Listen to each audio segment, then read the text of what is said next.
There's exceptions to every rule, right?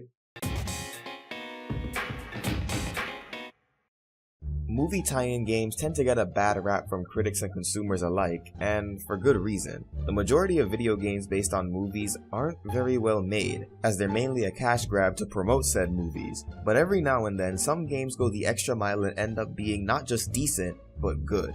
And today I'll be covering 5 games that do just that. There were a couple of conditions though.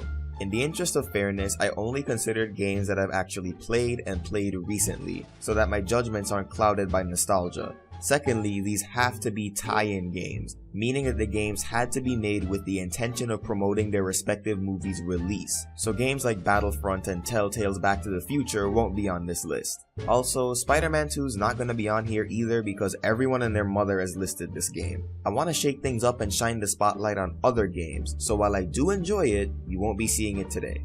Now, on to the list. Number 5, The Cat in the Hat.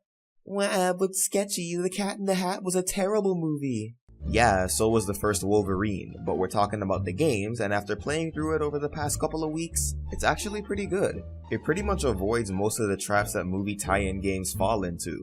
There are lots of collectibles that add replay value, and because the levels aren't controller smashingly frustrating, I actually felt inclined to go back and play them again. And this is coming from a guy who normally doesn't care for 100%ing. The game's difficulty comes from legitimately challenging levels instead of broken design and controls, and despite most of the humor being bland and repetitive, I still think it's a game worth revisiting if you happen to have it collecting dust in your closet. Number 4. Ratchet Clank 2016.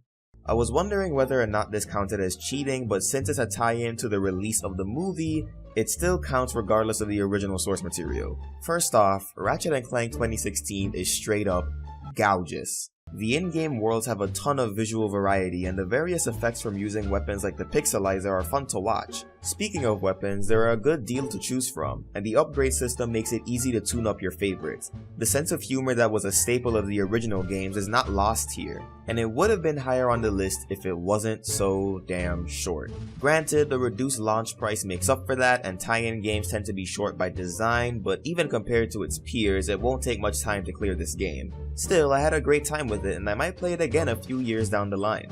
Number 3. The Incredibles.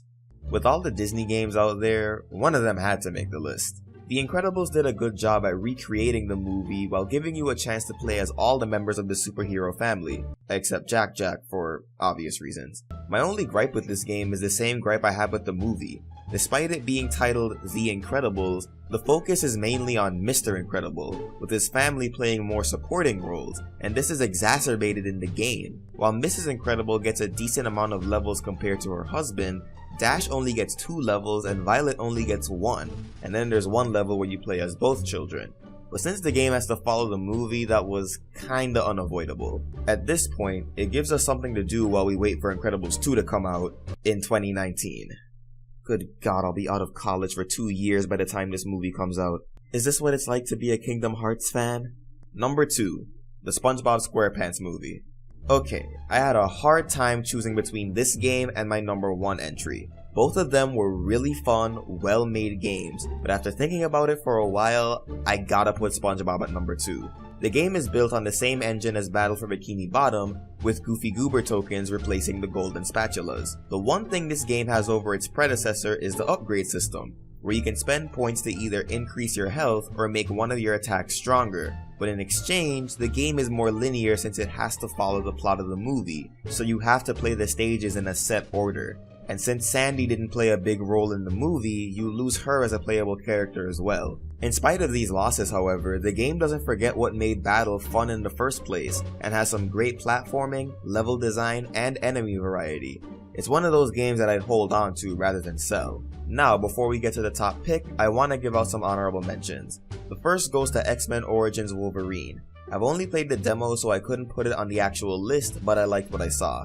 The next one goes to Enter the Matrix. It was pretty fun, but the controls were kinda wonky, and despite having 2 separate stories, they're essentially the same thing with minor differences. And lastly, there's Shark Tale. While it's not a bad game and I was able to make it through without much frustration, it never makes it past that realm of okay. And my number 1 movie tie-in game is Shrek 2.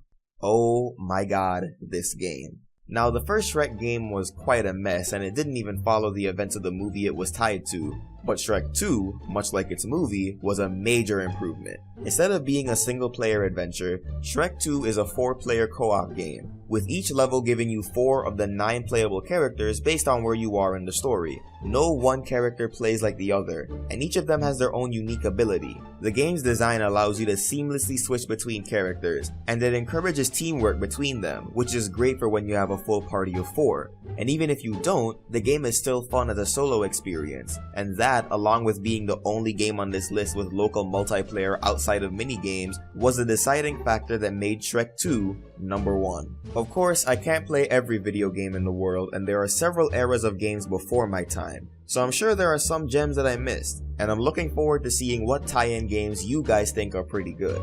So what did you think of this list? Swarm that comment section below or bug me on social media, and consider supporting me through Patreon or PayPal art commissions. Until next time, keep it sketchy, folks.